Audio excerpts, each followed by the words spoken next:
Hello viewers, আসসালামু আলাইকুম। SM টিভির পক্ষ থেকে জানাচ্ছি আন্তরিক অভিনন্দন ও শুভেচ্ছা। ভিউয়ার্স, বরাবরের মতো সুন্দর একটি ভিডিও নিয়ে আজকে হাজির হয়ে গেলাম।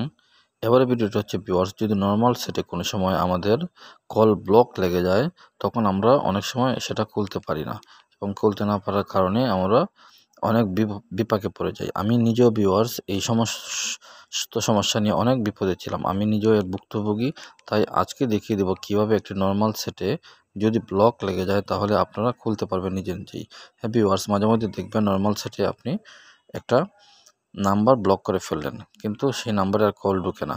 তো কি করে সেই কলটা আপনি খুলতে পারবেন? অনেক সময় অ্যান্ড্রয়েড সেটে কোড ডায়াল করে খোলা যায়, কিন্তু নর্মাল সেটে ম্যানুয়ালি খুলতে হয়। আজকে আমি দেখিয়ে দেবো কীভাবে আপনি সেই কাজটি করবেন যদি একটা নাম্বার আপনার এখানে ব্লক হয়ে যাবে, অনেকগুলো নাম্বার। ভিউয়ার্স, প্রথমে আপনি মেনুতে যাবেন, গিয়ে সেটিংসে ঢুকে যাবেন। সেটিংসে ঢোকার পরে এই যে কল সেটিংসে ঢুকবেন। তারপর দেখতে পাচ্ছেন ভিউয়ার্স, এখানে কল ডুয়েল সিম আছে, কল ডাইভার্ট আছে, ওয়েটিং আছে, কল বারিং আছে। ভিউয়ার্স, আমি যেটা দেখাবো এই বিষয়টা যে কল হাইড। এই কল যদি হাইড হয়ে যায় তাহলে আপনার যে কোনো নাম্বার আর ঢুকবে না। এই যে প্রথম সিমে আমি দেখলাম কল হাইড, এই যে ডিসপ্লে বাই নেটওয়ার্ক, এই যে উপরটা আমি যদি দিয়ে যে হাইড, তাহলে ভিউয়ার্স আমি যদি এটাতে রাখি তাহলে আমার কল আর ঢুকবে না। যে দেখতে পাচ্ছেন আমি হাইডে দিয়ে দিলাম, কোনো কলই ঢুকবে না, আমি শুধু কল করতে পারবো, কল যাবে না।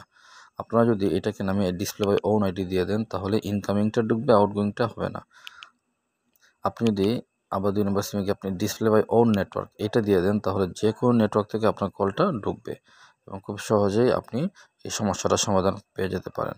ভিউয়ার্স, তাহলে আবারও দেখিয়ে দিচ্ছি কীভাবে করবেন। প্রথমে কন্ট্যাক্টসে, তারপরে সেটিংসে গিয়ে তারপরে কল সেটিংয়ে গিয়ে একবারে 5 নম্বর অপশন কল হাইডে যাওয়ার পরে আপনি ক্লিক করবেন, করে কোন সিমে আপনার এই সমস্যা হচ্ছে সেটা দেখে নেবেন। অনেক সময় ভুলবশত কল হাইড হয়ে যায়, আপনারা ঢুকে যাবেন। ঢুকে যাওয়ার পরে এই যে 3টা অপশন পাবেন কল হাইডের, আপনি সবার নিচেরটা দিয়ে ওকে করে দেবেন।